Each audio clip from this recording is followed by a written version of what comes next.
Things have gotten a little bit out of control. Yay. These are my End of the World Reading Club book boxes.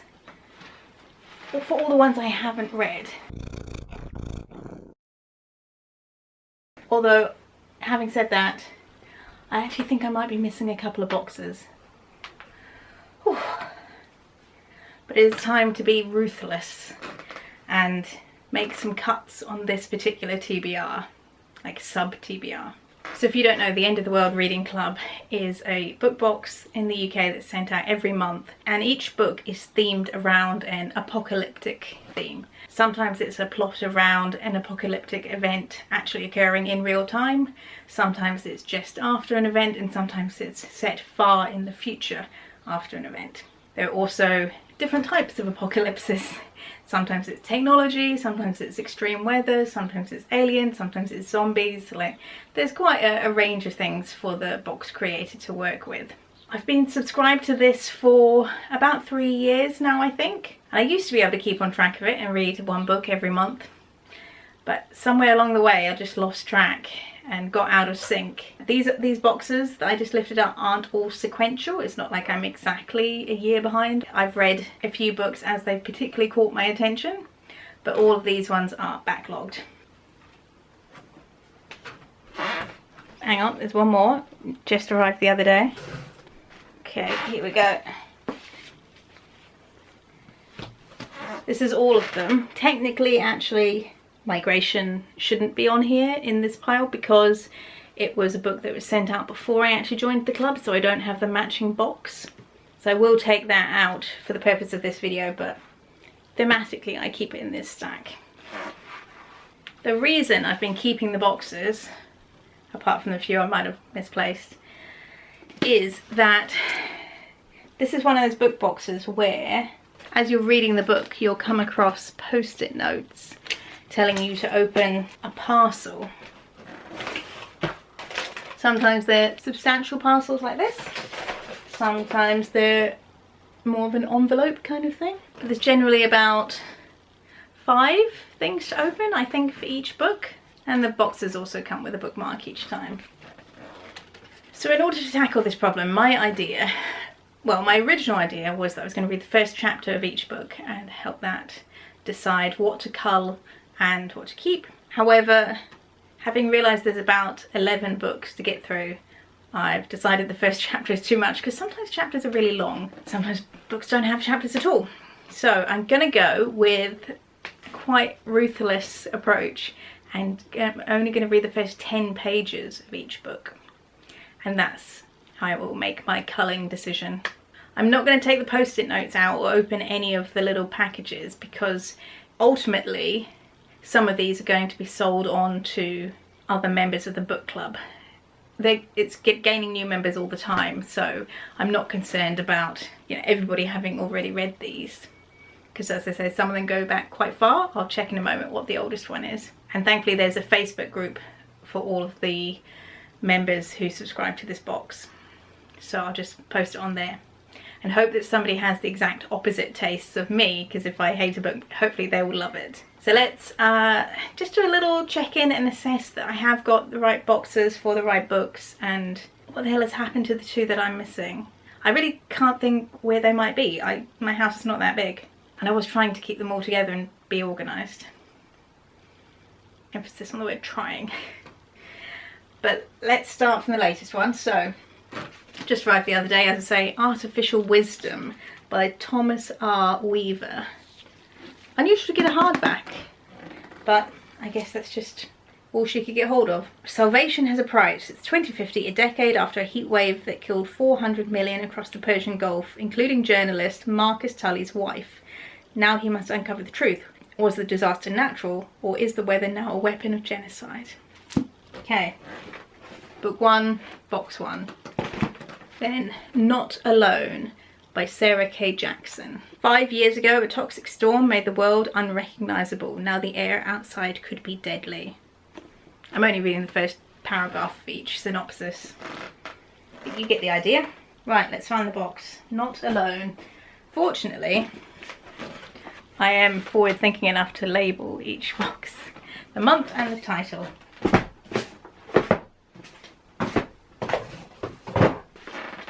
course it was the one at the bottom of the pile, but Not Alone from June 2024.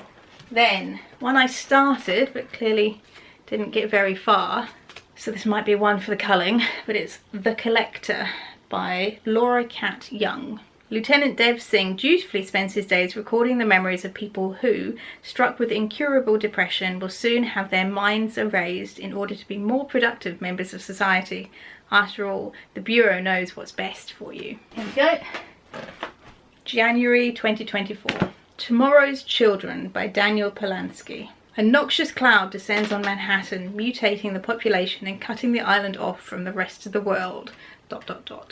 Tomorrow's Children. April 2024. Camp Zero by Michelle Min Sterling. Rose wants a better life for herself and her mother. Taking a job as a hostess in the floating city's elite club feels like her best hope. It means she has a steady paycheck, that she can stay cool as the temperatures hit new highs, and when storms devastate the mainland, she is safe. Camp Zero, Camp Zero. Ah, okay. My first box that I couldn't find initially. Where the hell could it be? I know I've got a lot of stuff, but it is generally, I try to keep it fairly organised. Okay. I remember seeing that downstairs somewhere. Okay, problem for future Gemma. Right.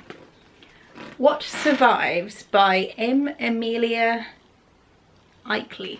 After a devastating global pandemic, the world has gone quiet. She hasn't seen another living soul for weeks, just the piles of corpses lining the streets. With an enthusiastic dog named Scram, a photo of her wife, and the memory of an old friend at her side, she hikes across Europe to answer one question. Has her family survived? What Survives? February 2024. Hopkins manuscript by R.C. Sheriff. This was really popular on the Facebook group. I think when we did a vote for best book of the year, it was this one. I am halfway through, but the main character is so insufferable. I find it hard going. In cases where I've already started the book, I'm going to read the next 10 pages, and that will be the deciding factor. Anyway, retired teacher Edward Hopkins lives for the thrill of winning poultry prizes. But his narrow world is shattered when he learns that the moon is about to come crashing into the earth with apocalyptic consequences. The manuscript he leaves behind will be a testament to his growing humanity and how one English village tried to survive the end of the world. I remember having to use the box for something else, shipping something, so I've put the rest of the stuff that I haven't opened in a box, but this is an old box for a book I have read. So I honestly don't remember what month we got the Hopkins manuscript. Then we have Migration, but as I say, this was sent out in the club before I became a member. I think I joined on like the 3rd or 4th book that was ever released. I know they started with Station 11, then I think it was Migration, and then I think I joined on the 3rd one. I'd have to check. There is a PDF report somewhere, but online somewhere. Okay, next, The Forcing by Paul E. Hardesty. Frustrated and angry after years of denial and inaction, in a last-ditch attempt to stave off disaster, a government of youth has taken power in North America, and a policy of institutionalized ageism has been introduced.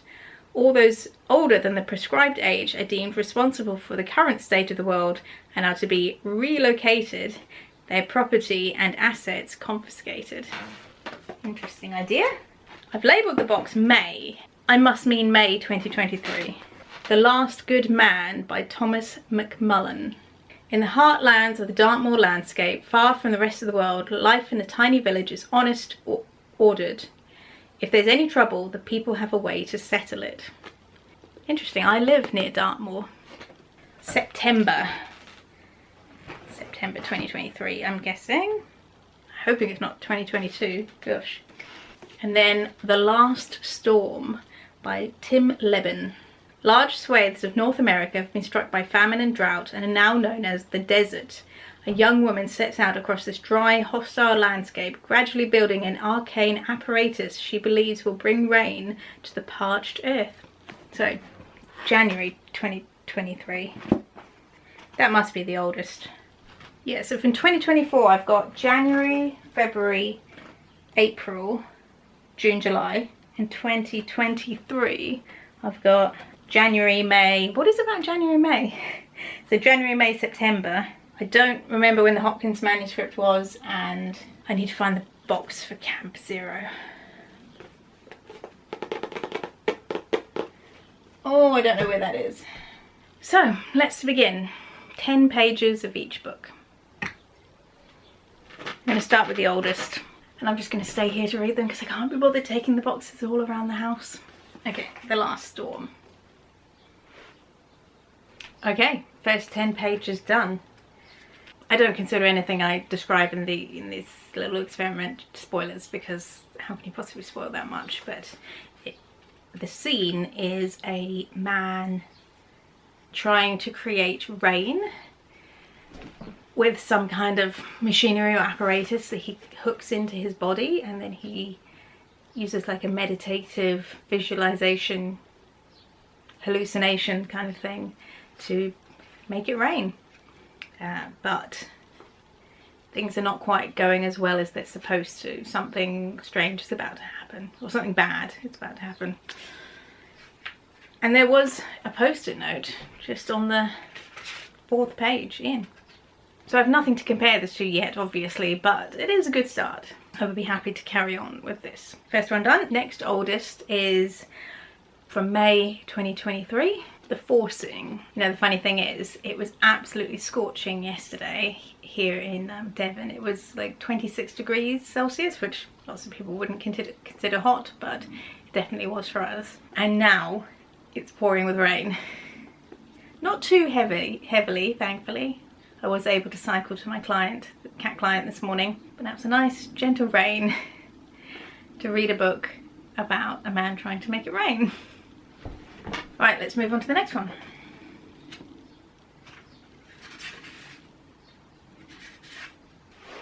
Well, in the beginning, God created man, it says. And it was pretty much downhill from there. That's weird. It says, I am not an historian. Where's the bad grammar or weird grammar in this book? That's concerning. 10 pages done, and actually that did turn out to be the first chapter. It's one of those starts that isn't trying to fully suck you into what's going on. It's just trying to intrigue you and give you a little treat of what could be coming up, or a little taster of what could be coming up. So it's told in retrospect, and it seems to be not quite a diary, but a man writing down his memoirs, his life experience. It starts with him being a teacher in a high school, and he receives a letter saying that he's being relocated to go south, and that's all we're told. And it's because he's a certain age, although we don't know how old he actually is. And yeah, it gives little hints about things like he's having a conversation with his students. They mention some things like a couple of pandemics and an ongoing war, and then this relocation program where he's moving south, but some of his students have come from there and relocated presumably north. It doesn't say where this is taking place. I'm not sure it quite works for me, that little kind of giving out tiny pieces of information to try and tempt you in, but it was okay, but yeah, I'm not fully on board. Third oldest is, I believe, September 2023, so The Last Good Man. 10 pages into The Last Good Man, not hugely interesting, I've got to admit, particularly in direct comparison to the others. Essentially this is, I think, directly after an apocalyptic societal collapse, and our main character has received a letter from his cousin inviting him to move from the city to this village on Dartmoor. So doing that, he comes across some of the villagers basically arresting one of their former neighbours. The neighbour obviously knew something was up, he was in trouble, ran away, got stuck in a bog. The other villagers drag him out, tie him up, chuck him in a wheelbarrow and take him off to be held accountable for whatever he did. This is quite a disturbing sight to our main character, but he makes his way to the village anyway because he's got nothing better to do apparently, no better options, and his cousin is there who wrote the letter. The village is slightly strange in that there is a very tall wall just on the outskirts of the village, sort of casting a shadow over it, and it's not connected to anything else. It doesn't appear to be the start of a building. It's just like the size of a very large barn wall, but thicker. And so he goes up and reads the things, sort of the notes pasted on the wall, and you know, the graffiti people have written, and that gives him a little bit of insight into how this village is like relatively normal, kind of, and seems to still be following a kind of lifestyle pattern of pre-apocalypse. And he starts making his way to his cousin's house, and that's it. That's the first 10 pages. So in terms of interest and intrigue, this would be bottom of the pile so far, but we'll see how it all gets compared. So before I move on to 2024, I am going to read the next 10 pages of the Hopkins manuscript. Next 10 pages done. This is a very slow paced book, but I am tempted to carry on and continue with it. So overall I'm at page 170, about maybe halfway, and the apocalyptic event still hasn't actually happened yet. This is about the moon colliding with the earth, and just in this last 10 pages I've read, they've had their first extreme weather event. So it was a hurricane kind of passing over the village but not really impacting it. Well, I don't think so. I mean, it's only just happened, and it's this weird, like, strange little English village with its not quite their head in the sand about the whole thing, because they have started to make preparations and built a dugout and followed instructions, but they are also carrying on as if things are relatively normal. Like in this last week before the moon hits, they've had like a gala week where they have like an evening of entertainment and a fancy dress competition and a cricket match.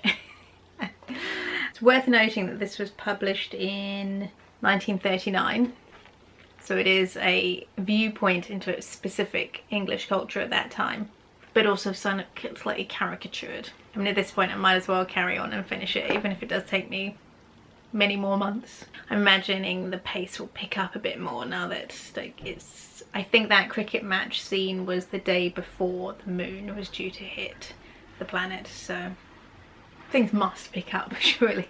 Although that 10 pages wasn't a whole chapter, so there's still more of that chapter to go and see, you know, the last few moments of the last normal week.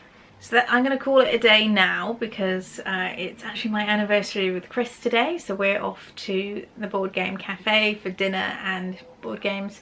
We met there at a singles speed dating night, so we always go back on for our anniversary. So to be continued. Oh, it's hot again. I don't know what the temperature is outside, but I've had a summery few days since I last saw you. Today, Monday, it was our staff summer event day, and we went to Teignmouth and Sheldon, which are some local beaches, and oh, it's scorching hot today. And I was so focused on taking some party games to play with the staff that I forgot to take a hat, sunglasses or sunblock. So I'm feeling quite scorched. I don't think I actually got sunburned, I don't think, because I borrowed some sunblock, but it is warm. Although I does see, like, looking out the window, it does look quite grey on the horizon, but so we'll see if it holds up. Wouldn't mind some rain at this point now. But anyway, time to crack on with reading the first 10 pages of each book. So I don't know where I was chronologically. I'm just gonna go for the book that's on the top of the pile, which is The Collector. So this is one I started, didn't get very far in. So let's read the next 10 pages. Yeah, I think I am not going to keep this one. I didn't actually read the full 10 pages. Maybe that's not giving it a fair chance, but I'm on page 68 in total. It just strikes me as, first of all, it's quite slow paced, which I never generally get along with. And second of all, it is about a dystopian society. I prefer my apocalyptic fiction to be about the apocalypse happening sort of in the here and now, not a story that's far in the future and society has changed drastically and it's now, you know, 1984-ish. This is about a man whose job is to go around visiting the houses of people who've recently had a bereavement and they've been declared to have incurable depression, and so they're going to have their minds wiped.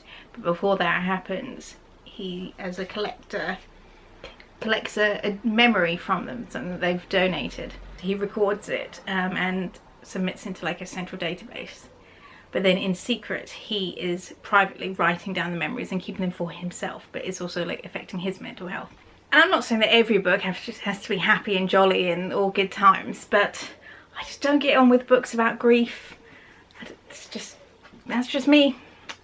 Maybe some people like reading about grief to process their own, but not me. Yeah, and I do read books primarily for entertainment, so not really fulfilling my personal objectives in that way. Hopefully somebody on the Facebook book club group will be more interested in it.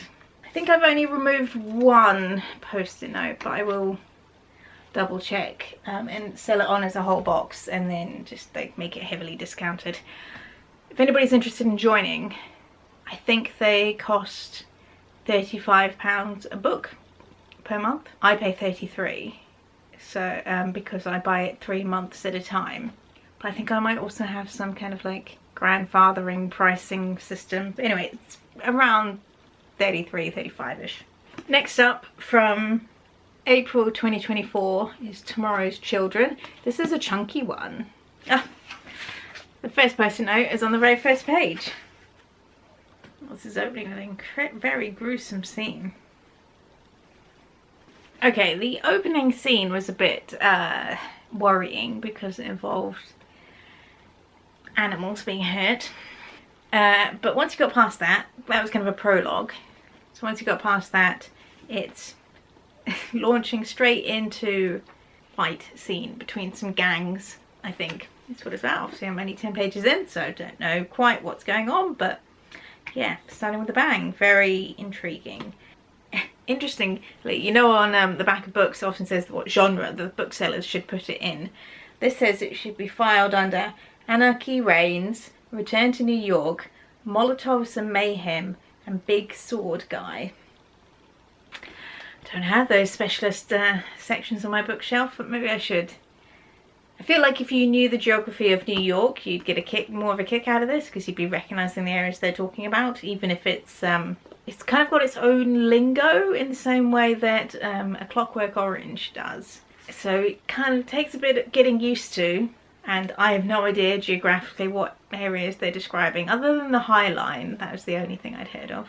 So I think at the moment, so from yesterday, The Last Storm, and from today, Tomorrow's Children are currently most intriguing and most I'd like to carry on with. Since I know I'm going to keep Tomorrow's Children, at least, you know, until quite far into the book, I think we should open. So let's have a look. Okay, so this kind of solves my problem. So it's a vocabulary list, setting you up for the lingo that they use, which, you know, you can mostly figure out from context. When it talks about not everyone being able to afford boom, or like a guy saying you can spend as much boom as you want, obviously they're talking about like gunpowder and ammunition. There's a map. Okay, so it's not all of New York, it's just Manhattan, I think. Oh, I'll definitely be hanging on to that when I read the book. Okay, next up, from February 2024, What Survives? Not sure how I feel about this one. This is the first one I've read where I feel like 10 pages isn't enough to get a handle on it. It's a post-pandemic world, and a woman is walking through Europe, going from presumably somewhere in the UK through to Norway, trying to reunite with some relatives who live there. And the scene I've just read is her and her dog getting some supplies from a camping store in Germany. And a little insight into what her life was like before, little references to there having been multiple pandemics, and this is just the big last one. Middle of the stack in terms of interest, I think. We are reaching the end. I've got 2 more with their boxes, and I still haven't found Camp Zero. Next up, from June 2024, so we're almost caught up to today, but it's Not Alone.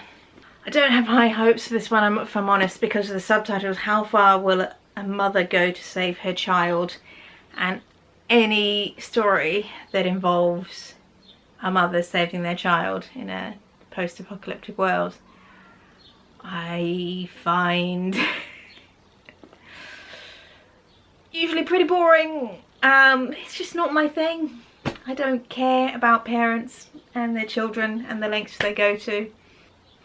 And I find it annoying how every female character in a post-apocalyptic book is either a mother or becomes a mother during the story. Like, they always end up pregnant somehow.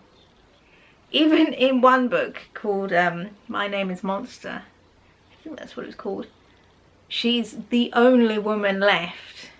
She finds a child, so becomes a mother figure. The child is a little girl, and spoiler alert, that child becomes pregnant through convoluted means. So even when the premise is that there's one woman left and she's the only person left, she still becomes a mother. I get a bit bored by it. But anyway, let's see what this one is like. Yeah, I'll be passing this one on. So the first 10 pages are a scene between a mother and a kid, and they're in an apartment and they're stuck in there, generally speaking. I mean, she's gone out hunting to get supplies and stuff, but the kid, I think, is stuck in there, and there's like a grey ash on everything, which is poisoning everything. And they eat some berries, and I did carry on to page 11 just to see what was going to happen, and she's killed a cat to eat it for their dinner. It's like, yeah, nah. Like I said, I read for pleasure, not to read about people eating cats. So that one's definitely being passed on. And just like the interaction between the mum and the kid were really sappy, and I mean, you can tell I'm not a mother, so it doesn't appeal. Final book, and then I've got to go and get myself some dinner. It's the newest one, Artificial Wisdom. Okay, that's much more like it. Things actually happening. This story opens up with an investigative journalist receiving information from a whistleblower about a natural disaster which took his wife, the journalist's wife's life, and I think the life of their unborn child. And so the whistleblower wants the journalist to, what's the phrase? Kicking some hornet's nests? Something like that, causing trouble to people in power. So I've got my top 3 that I'm definitely keeping, which is this one, Artificial Wisdom, Tomorrow's Children, and The Last Storm. These 3 are definite keeps. Then definitely passing on is, what did I say? Not Alone and The Collector. Probably The Last Good Man as well, if I'm honest. These 3. So that's quite a nice symmetry. Passing on 3, keeping 3, and reading them fairly soon. And then 3 that I'm a bit undecided about. So the undecided ones are What Survives, which I was like, maybe, could be good, feeling a bit mid about it. The Hopkins manuscript, that I am halfway through and things have only just started happening. And The Forcing, which again, like, oh, could be good, bit of intrigue, bit of interest, but didn't really grab me. So I would give myself until the end of the calendar year to read these. So that's 5 months. I know some booktubers do a sort of, I have to read these books or they'll explode kind of video title. So I'm stealing that little idea just for this. So yeah, I have until December to read these 3. If I haven't read them by then, they will be getting passed on. Yeah, I think that's a good balanced system. I know I haven't read Camp Zero's first 10 pages, but I'm going to have some faith in myself that I will still find that box. And if I really don't, it'll just get added to my normal TBR. Okay, well, I will probably do a reading vlog of one of these books, so I vlog the whole thing and you'll see all the parcels as I open them.